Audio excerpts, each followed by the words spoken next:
there is a declaration that most spiritual students skip entirely. They spend years, sometimes entire lifetimes, learning to say, I am, and that is powerful beyond measure. It is the bedrock of existence, the first breath of the soul, recognizing itself. I am is the foundation upon which all spiritual understanding is built. It is the name of God spoken through human lips. It is consciousness recognizing itself in the mirror of the divine. But there is a second declaration that sits right beside it. A declaration that is equally sacred, equally ancient, equally transformative, and yet, most seekers stumble over it, trip on it, walk around it as if it were a stone in the path. They avoid it because to the logical, evidence-obsessed mind, it feels dishonest. It feels like a lie. They are afraid of being wrong. They are afraid of looking foolish. They are afraid that claiming something invisible will somehow make them less credible, less grounded, less real. That declaration is two simple words. I have. Not I will have. Not I am trying to have. Not I hope to one day have, when the circumstances align and the stars cooperate, and the universe finally decides to be kind to me. I have. Present tense. Present moment. Right now, in this breath, before the bank account reflects a single additional cent. Before the relationship arrives at your front door with flowers and a future. Before the healing is visible in the cells of your body. Before the career opens its golden doors. Before the external world has moved a single inch in the direction of your desire. I have. Right now. I know exactly what your mind is doing as you hear those words. I know because every soul who has encountered this teaching has felt the same thing. Your mind is already composing its objections. It is building its case. It is pulling out the evidence files, thick, heavy folders stuffed with receipts and bank statements and empty mailboxes and unanswered prayers. Your mind is whispering to you right now, but I don't have it. I can see the empty chair at the table. I can see the unpaid bill on the counter. I can feel the ache of the thing that hasn't arrived yet. My circumstances are the cold, hard proof of my lack. They are not invisible. They are not theoretical. They are real. They are the walls of the room I am sitting in. And this precise moment of doubt, this exact whisper from the fearful mind, is exactly where the great Florence Scovel Shinn would stop you. She would stop you with great gentleness and even greater authority. She would take your face in her hands, metaphorically speaking, and she would look you straight in the soul, and she would say, Beloved, you have confused the evidence with the truth, and that confusion is costing you everything. That confusion is the reason your prayers feel like they are bouncing off the ceiling and raining back down on you like pebbles. That confusion is the reason you feel like you have been chasing a horizon for years, running hard, praying hard, working hard, and yet the horizon never gets any closer. That confusion is the invisible wall between you and everything you have been asking for. You have been waiting for the world to change so that you can finally, safely, truthfully say that you have your heart's desire.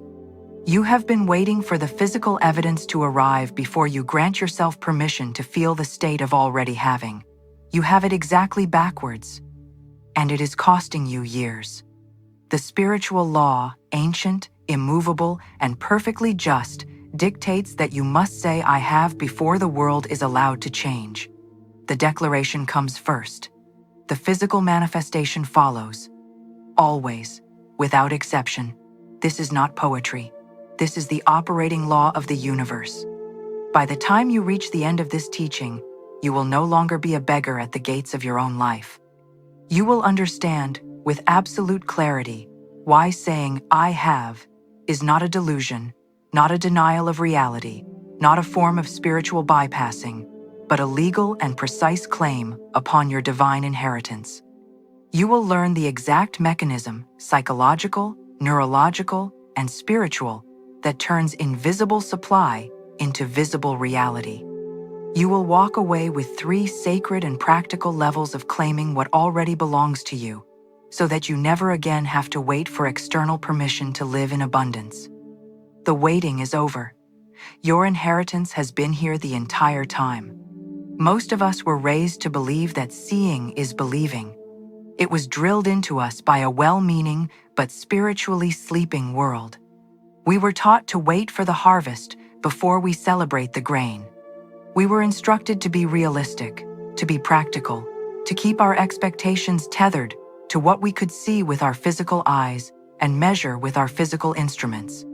We were told, in 1,000 different ways, that claiming something you cannot yet see is at best naive and at worst dangerously delusional. But here is the radical, life-altering truth that Florence Scovel Shinn built her entire ministry upon, the truth that mystics and sages have whispered across centuries, the truth that now even neuroscience and quantum physics are beginning to confirm from their own directions. The invisible always precedes the visible, without exception, every single time. Supply is not created when it arrives in your hands. The career is not born the day you receive the offer letter. The relationship is not born the day you meet the person. The healing is not born the day the doctor gives you the clear report. These are merely the final physical expressions, the last and most dense stage of a creative process that began long before in the invisible realm of divine ideas. Before the building, there is the blueprint. Before the symphony, there is the composer's inner hearing of the music. Before the harvest, there is the invisible intelligence inside the seed that already knows, in absolute detail, exactly what kind of tree it will become. Florence understood something that most people in her era, and ours, cannot quite grasp. In the mind of the divine, there is no such thing as lack. There is no absence. There is no vacuum. There is only the delay in manifestation caused by the delay in recognition. If you need it, it already exists. If you genuinely desire something not as a passing whim but as a deep soul-level desire, the supply for that desire was created the very moment the desire was born in you. The desire and the supply are twins. They arrive together. You simply have not yet tuned to the frequency of the supply. Think of it like a radio signal. In the room where you are sitting right now, there are hundreds, perhaps thousands, of radio signals passing through the air. Music, news, voices in dozens of languages. All of them are present. All of them are real. All of them are available. But you do not say, "I hope the music starts playing eventually." You do not say, "Perhaps someday, if I am good enough, or patient enough, or lucky enough, the music will find its way to me." You say, "The music is here. It has always been here. I simply need to tune the instrument to the right frequency." I have is the tuning. It is the act of turning the dial. And there is a deeper, more ancient confirmation of this truth. In the sacred texts, it is written, "Before they call, I will answer." Sit with the staggering depth of that promise for a moment. Before the prayer has even formed fully in your throat, the answer is already moving. The answer did not begin moving when you began praying. The answer was already there, waiting for the call to give it permission to become physical. This means the supply, your supply, specific to your need, exactly right for your situation, is already positioned in the invisible realm right now. The declaration of "I have" is not you pretending that something is true when it isn't. It is you reading from the correct ledger. Not the physical ledger that the bank keeps, not the ledger of appearances, not the ledger of what your eyes can currently confirm. You are reading from the invisible ledger, the one that has always shown the full truth, the complete picture, the supply that already belongs to you in the realm where all things begin. You are not lying. You are reading the right account. There is a distinction that Florence returned to again and again throughout her decades of teaching, and it is a distinction that most people have never truly been taught. It is the difference between passive hope and active faith, and understanding this difference is the hinge upon which your entire spiritual life can turn. Passive hope is a form of waiting. It is a state of longing. It is the vibration of not yet. When you hope, you are effectively broadcasting to the universe a message of separation. You are communicating, at the deepest vibrational level, that what you desire is far away from you, that you are standing on one shore looking across the water at something beautiful that exists on a different shore. You are creating a gap made of time, space, and the painful awareness of distance. You are, with every breath of hoping, affirming that you are separate from your good. Passive hope feels humble. It feels spiritually safe. It feels like it protects you from the embarrassment of being wrong. But it is actually a very subtle form of spiritual poverty. It is the declaration of someone who does not truly know who their source is. Active faith, on the other hand, confidently claims what already belongs to you by divine right. It does not wait for circumstances to confirm the claim. It makes the claim first, and then holds steady, while the circumstances reorganize themselves to match it. Active faith is not reckless. It is not delusional. It is not the denial of present challenges. It is the most spiritually sophisticated and precise act a human being can perform, because it aligns you with the truth of the source before the shadows of the world have had a chance to catch up. I have is the ultimate statement of active faith. When you say I have with genuine conviction, not as a performance, not as a desperate attempt to trick the universe, but as a deep recognition of where your supply actually comes from, you are doing several extraordinary things simultaneously. You are choosing which ledger you read from. You are choosing which reality you anchor yourself in. You are declaring that the invisible realm is more real to you than the temporary conditions of the physical world. And you are, in that declaration, positioning yourself as a co-creator rather than a victim of circumstance. The reason most people never experience the abundance they pray for is not because it is being withheld from them by some distant, punishing deity who is keeping score and finding them wanting. It is because they are waiting for permission to claim it. They are waiting for the world to tell them they are rich before they allow themselves to feel wealthy. They are waiting for someone else to tell them they are worthy before they allow themselves to feel loved. They are handing their creative authority over to the physical world and then wondering why nothing changes. I have is your own permission, spoken in your own voice, in your own authority. It is you walking into the counting house of the divine and saying, clearly and without apology, this is mine. I know it is mine. I claim it now. No one else can do this for you. No teacher, no guru, no prayer group, no book, not even this teaching can claim your inheritance on your behalf. You must speak it yourself. You must feel it yourself. The declaration must come from you. Now we must look carefully at the specific error that keeps brilliant, sincere, spiritually dedicated people trapped in a cycle of almost, in a cycle of just about to, in a cycle of progress that somehow never quite arrives at the destination. Most of us operate in a sequence that feels entirely logical and entirely reasonable. First, I see it. Then, I believe it. And then, only then, when I have ironclad proof, will I allow myself to say it. This is the sequence of the physical world. It is the sequence of science, of commerce, of ordinary human experience. See it, believe it, say it. And there is nothing wrong with it in its proper domain.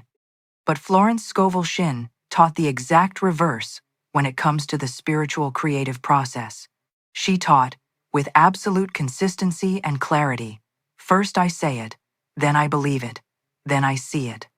The declaration is the seed. You do not wait to see the full-grown oak tree before you believe in the power and the destiny of the acorn.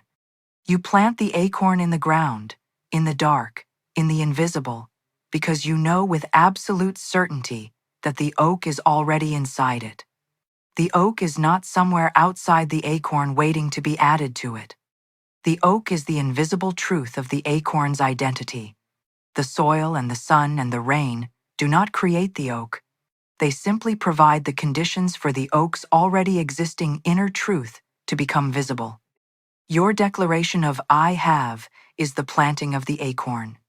When you wait for physical evidence before you allow yourself to feel the state of already having, you have removed yourself from the creative process entirely. You have abdicated your role. You have become a spectator of your own life, someone who watches and waits and hopes, rather than the director, the author, the sovereign creator of your experience. It is like standing in front of a mirror and waiting for the reflection to smile before you are willing to move your own lips. Think about how absurd that sounds when you put it that way. And yet this is exactly what most of us are doing with our lives. We are waiting for the reflection, the physical circumstances, the bank balance, the relationship status, the health report to change first. We are waiting for the mirror to move first. The mirror cannot move first. It never has. It never will. That is not the nature of mirrors. That is not the nature of reality. The declaration must come from you. Now, there is a subtle and very dangerous variation of this mistake that requires its own careful examination. I call it the qualified I have. And it is particularly treacherous because it sounds, on the surface, like a form of humble gratitude. It sounds like you are being realistic while still being positive. But it is, in reality, a ceiling that you are placing over your own supply. The qualified I have sounds like this. I have some money, not enough to be truly free, but I have some. I have a relationship, but it's complicated, and it drains me more than it fills me. I have my health mostly, except for this one persistent thing that won't quite resolve. I have success to a certain degree, though not as much as I know I'm capable of. Do you hear what is happening in those statements? They are not declarations of abundance. They are declarations of partial supply. You are telling the infinite creative power of the universe exactly how much you believe it can do for you, and the answer is not quite enough. You are drawing a boundary line around your good and handing that boundary to the universe as a specification. Florence was incredibly clear on this point. Abundance is a frequency, not a numerical amount. When you qualify your having, you are tuning to the frequency of almost, rather than the frequency of complete. You are essentially communicating to the divine, I believe in your power, but only to a point. I trust your supply, but only up to this line. Beyond this line, I don't think I quite deserve it, or I don't think it's quite possible, or I don't think I'm quite ready.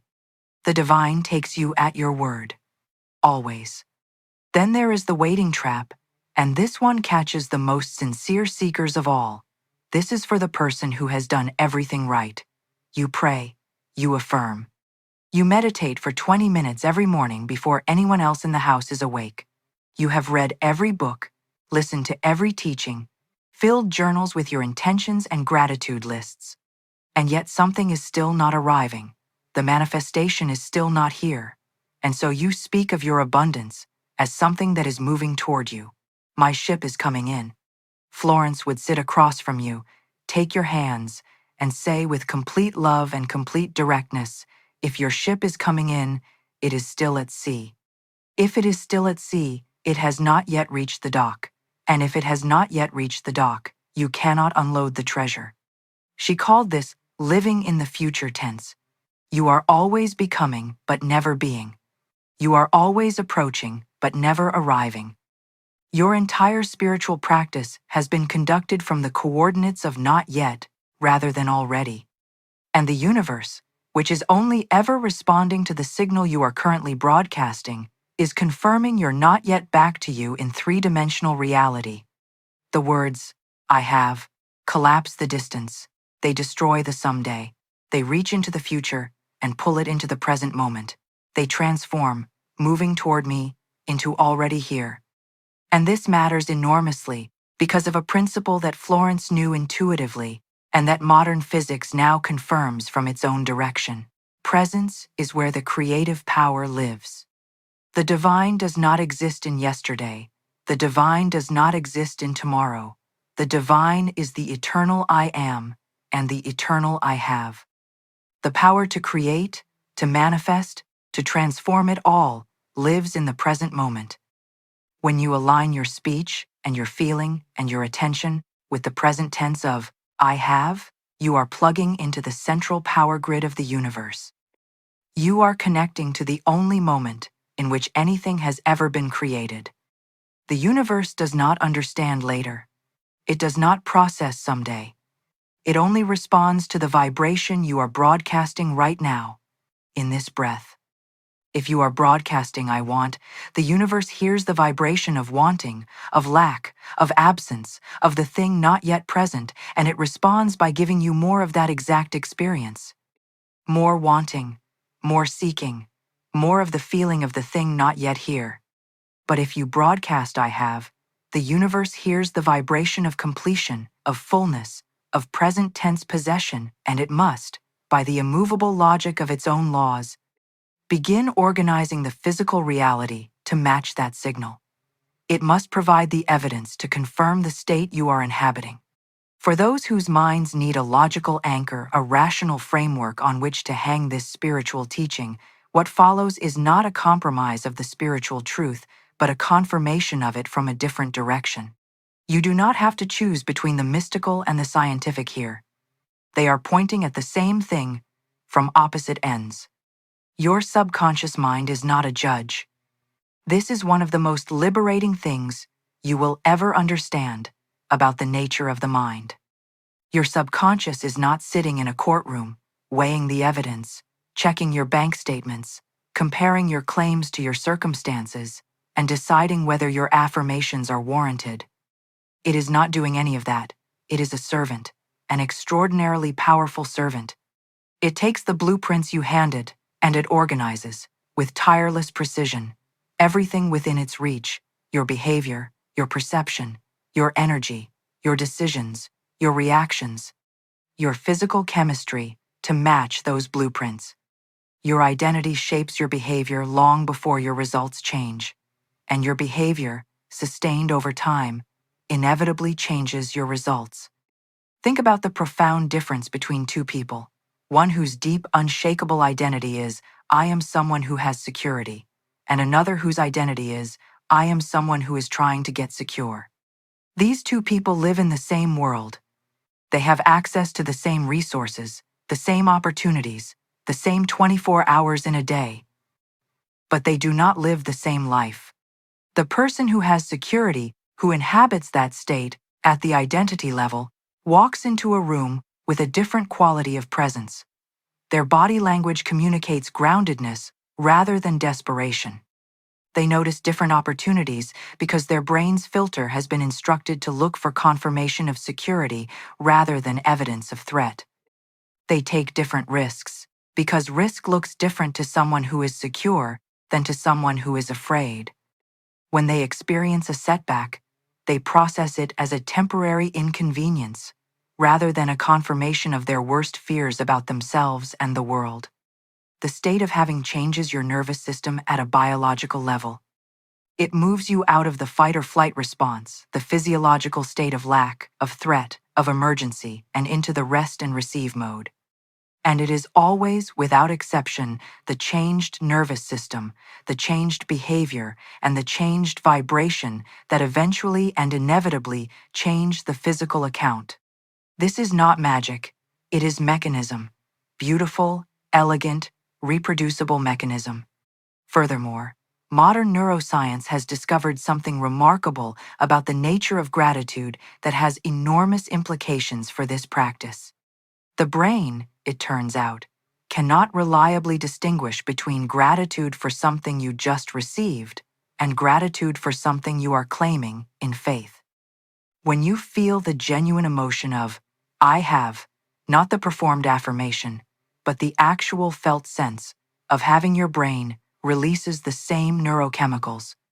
Dopamine, the neurotransmitter of reward and anticipation. Oxytocin, the bonding chemical of connection and trust. Serotonin, the molecule of well-being and sufficiency. Simultaneously, your cortisol levels, the primary stress hormone, the chemical signature of lack and threat, begin to decrease. You switch off the scarcity filter in your brain, the part that has been trained over years to scan your environment for evidence of what is missing, what is threatening, what is going wrong. And you switch on the abundance filter, the same neurological hardware, now reprogrammed to look for what is present, what is possible, what is available, what is going right. When you say, I have with genuine conviction, you are performing a neurological reset. You are not just saying words. You are issuing biological instructions to the most powerful information processing system in the known universe, the human brain. You are training it, repetition by repetition, to stop looking for the hole in the roof and start noticing the warmth of the house. Florence used to say that we must prepare for the thing we have asked for. She was extraordinarily specific and practical about this. If you have claimed a new position of leadership and abundance in your career, buy the briefcase or the wardrobe that belongs to that version of you. If you have claimed love, clear a physical space in your home, empty a drawer, clear a shelf, make room in a physical, tangible way. If you have claimed health, begin moving your body as if it already belongs to the person who is well and strong and vital. Why? Because the act of physical preparation is the body saying I have in its own language. It is the highest form of alignment between the inner declaration and the outer action. You are telling every cell, every nerve, every molecule of your being, the supply is here. I am acting accordingly. When you act as if you have, you are not pretending. You are not engaging in wishful thinking or self-delusion. You are giving every part of yourself, your mind, your body, your voice, your daily choices, permission to align with what is already yours in the invisible realm. You are collapsing the distance between the invisible truth and the visible confirmation. Now let us move from the beautiful architecture of the concept into the lived practice. Because a teaching that does not translate into your actual daily life, into your actual mornings and evenings and difficult moments and ordinary days, is only half a teaching. The first level is what I call the full possession declaration. This is for the moments when your spirit feels strong, for the mornings when you wake up with a sense of spaciousness and possibility, for the moments after a deep meditation or a powerful prayer or a conversation that has reminded you of who you truly are. When you are in this state, your job is to speak with the full authority of the sovereign heir you are. Speak these words as established facts, not as a wish, not as a hope, not as an affirmation you are trying to convince yourself of. As a truth already recorded in the archives of your soul, already written in the invisible ledger. I have divine supply flowing to me now from expected and unexpected channels. I have the love, the health, the peace, and the abundance that are my divine inheritance. I have everything I need for this day, and more is already on its way. I have the right people, the right opportunities, and the right resources appearing in my experience at exactly the right time. I have a life that is rich in ways I can count and rich in ways I cannot yet see. I have the full support of the universe behind every step I take. I have what I have been asking for. It is already done. Speak these words into your mirror in the morning while your face is still soft from sleep. Speak them as you walk. Speak them in the shower, in the car, in the quiet moments between tasks. Let the words I have vibrate in your bones. Feel the weight of them. Feel the solid, settled ground beneath them. The declaration is not a transaction. It is not a formula where you say the right words fast enough and the universe dispenses the reward. It is a state you are inhabiting. It is a frequency you are tuning to. Give it the time and the attention and the genuine feeling that it deserves. Now, and this is perhaps the most important and most compassionate part of this entire teaching, I want to speak directly to the days that are not strong. The days when the bills arrive and the heart is heavy and the body is tired and the gap between where you are and where you want to be feels not like a bridge but like a canyon. On those days, do not force the full possession declaration. Do not try to manufacture a conviction you cannot genuinely feel in that moment. Florence was extraordinarily clear about this. Force creates resistance. When you push against your own authentic experience, you are not building faith. You are building tension. And tension is not a creative state. Instead, on those days, use what I call the gratitude bridge. The bridge is structured gratitude, the act of claiming the invisible supply, not by asserting what you have, but by giving thanks for what you know, at the deepest spiritual level, is already established.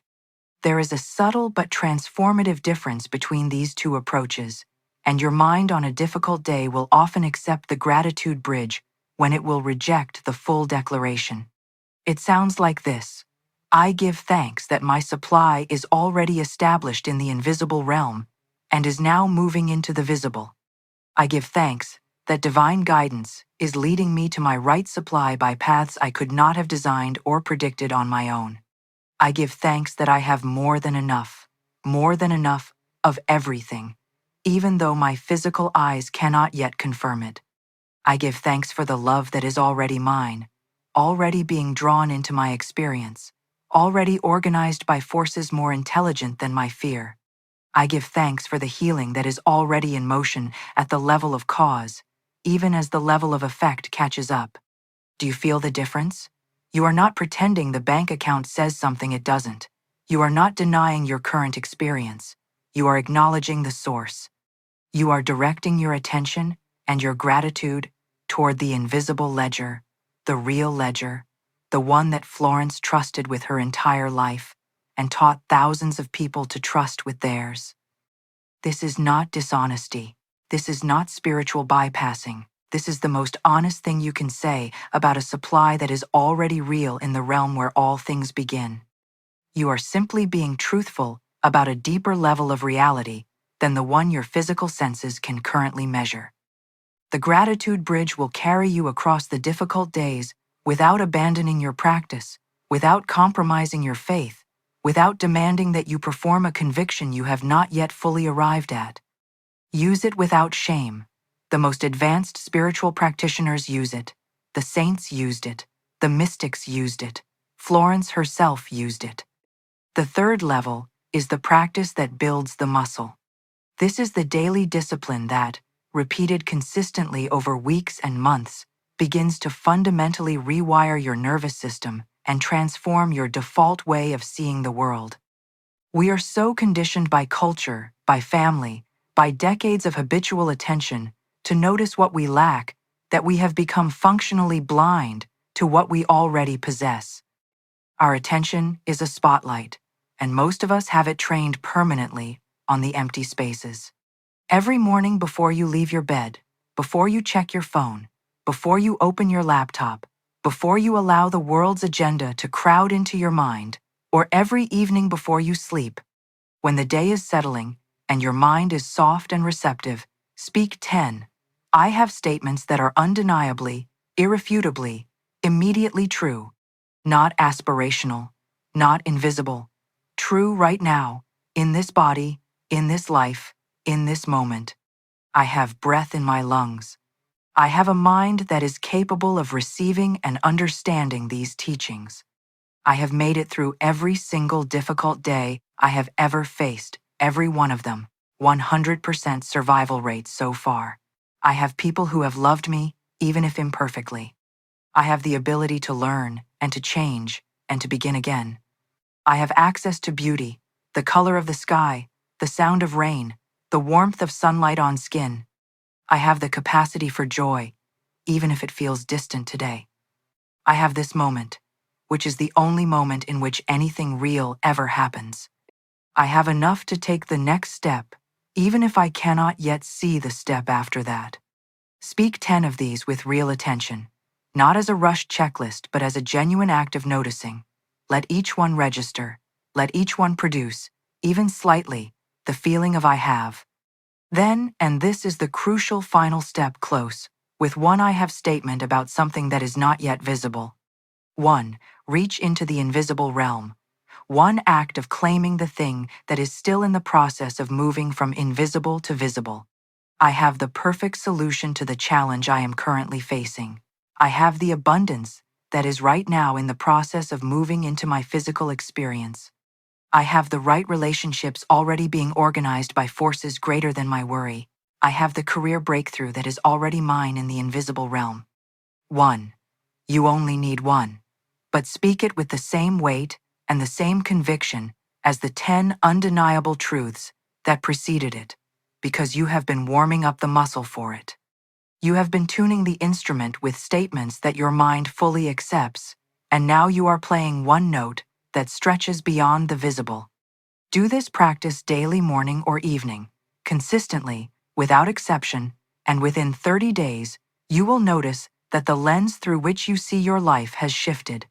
You will begin to notice abundance where before you only saw lack.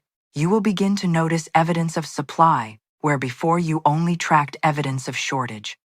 You will begin to walk differently, speak differently, make different choices, respond to setbacks with a different quality of steadiness. This is not wishful thinking. This is neurological rewiring. This is the subconscious mind receiving consistent new blueprints and reorganizing your entire experience of reality to match them. Florence Scovel Shinn did not merely teach these principles as beautiful theory.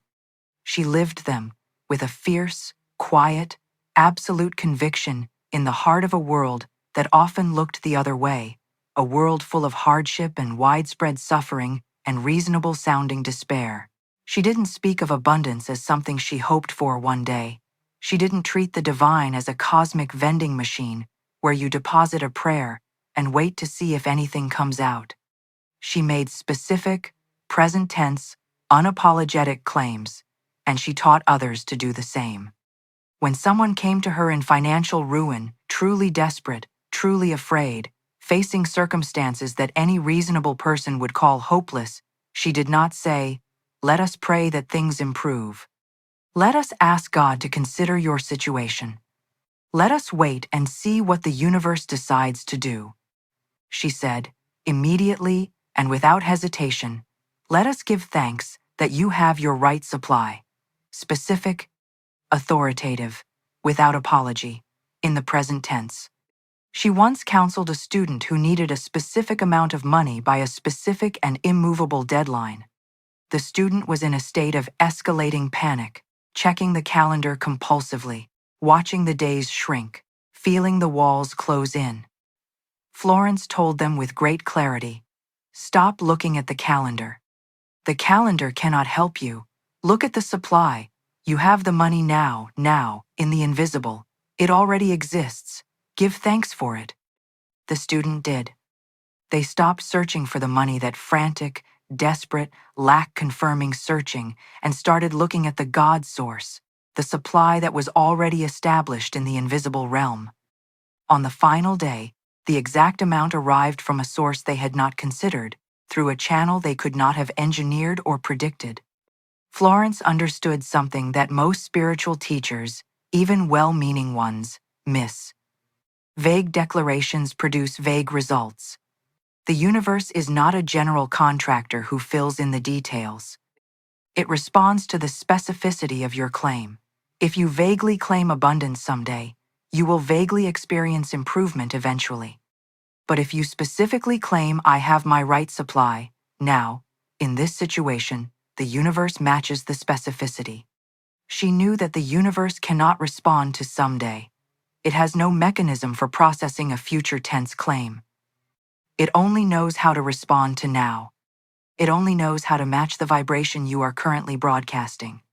And she built her entire ministry, every session, every book, every prayer treatment, every counseling conversation on this understanding. Florence called it calling those things which be, not as though they were language. She drew directly from the ancient texts, but she was quick to clarify the real meaning. You are not pretending. You are not engaging in fantasy or denial. You are participating in the same creative act that brought the stars into existence and the breath into your body. You are speaking the invisible into the visible. You are taking your place in the creative process as a conscious, active participant rather than a passive recipient. She taught consistently, to everyone who came to her, that abundance is not a reward to be earned through sufficient suffering or adequate moral performance or enough years of patient waiting. You don't have to be good enough to have it. You don't have to work 80 hours a week to deserve it. It is a birthright. It is your inheritance as a child of the infinite. And she had a very specific, very powerful way of framing this inheritance that has stayed with everyone who has ever encountered her teaching. An air does not stand outside the estate, hat in hand, wondering and hoping and watching the door, trying to be patient enough and deserving enough for the inheritance to eventually come through. An heir walks into the room and says, "Without drama and without apology, this is mine. It is established. It is already." I have is the language of the heir. It is the language of the soul that knows who their source is, that knows what the invisible ledger says, that knows that the supply was never withheld. It was only waiting for the claim. Now, I must be completely honest with you about what happens next, because if I do not prepare you for it, the most powerful spiritual practice in your life will be abandoned at the precise moment it matters most. You will finish this teaching. You will feel the frequency of I have moving through your system, that quiet, settled, anchored hum that is unlike ordinary hope or ordinary excitement. You will feel real. You will feel right. You will feel like something has shifted. And then you will walk back into your ordinary life. You will open your laptop or check your phone or walk into your kitchen, and you will see the same walls, the same numbers on the screen, the same silence where a certain phone call should have been, the same circumstances that were there before you began receiving these words.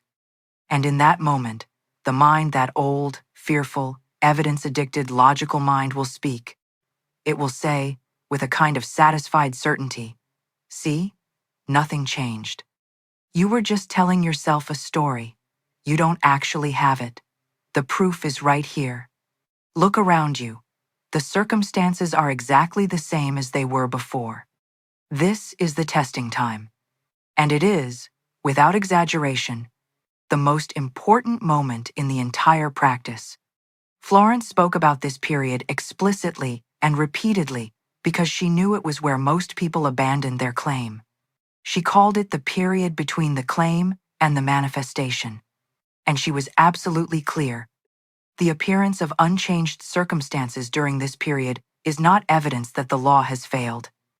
It is not evidence that you did something wrong.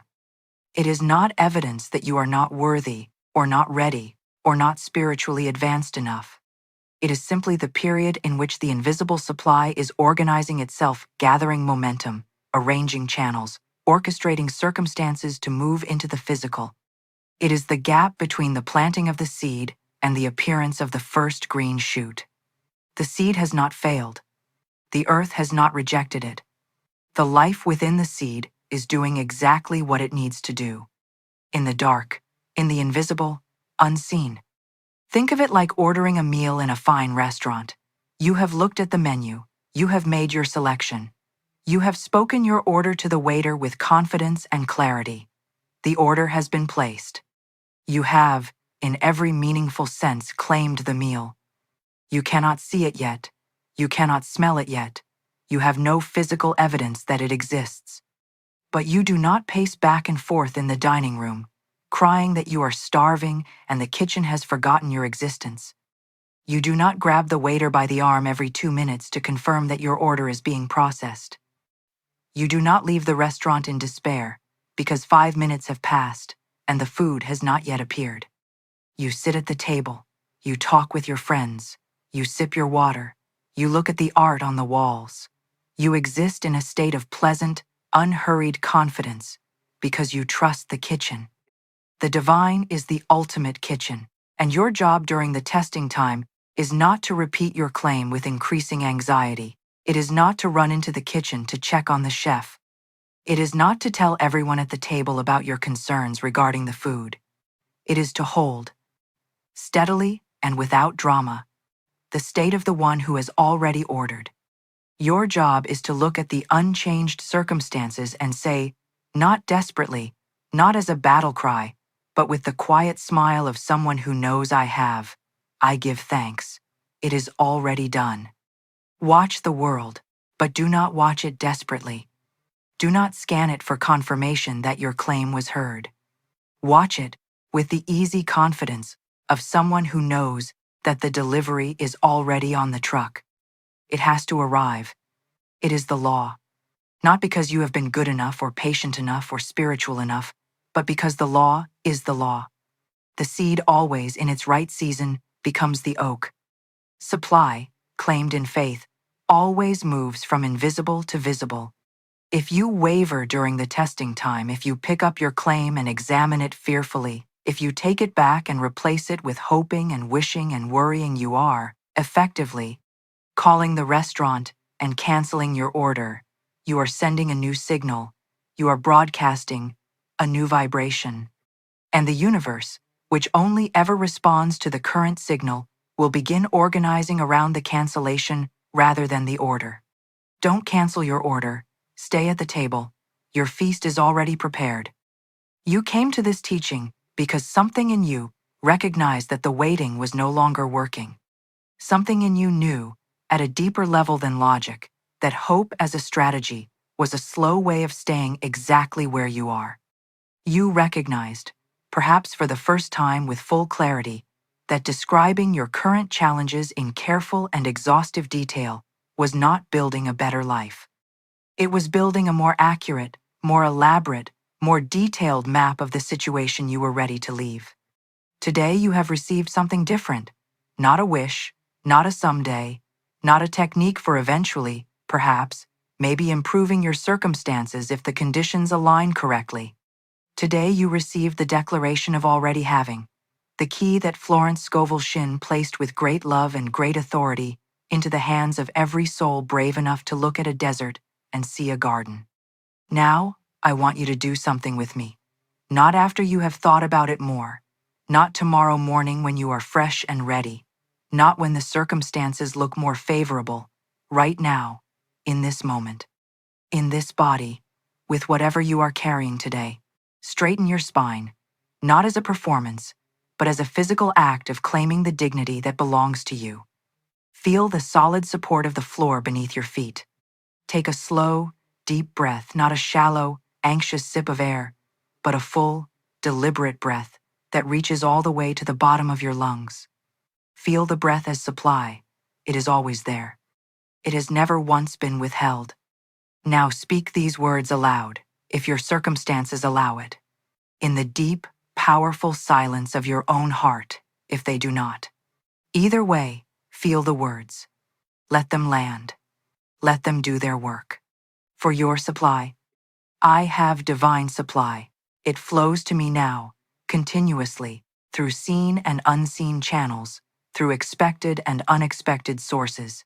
It has never truly been withheld from me, only unrecognized. It is here. It is mine. It is already established in the invisible realm, and it is moving with perfect intelligence into my visible experience right now. For love and connection. I have love in my life. The love of the divine holds me completely, not occasionally, not when I have earned it, but always, completely, without condition. The right people, the right connections, the right souls are already being drawn into my experience. I have belonging. I have peace. It is already mine. For well-being and peace. I have peace that passes all ordinary understanding. I have a body that is held in divine order and moving toward wholeness. I have the strength for everything this day requires, and more than enough for what tomorrow will bring. I have ease.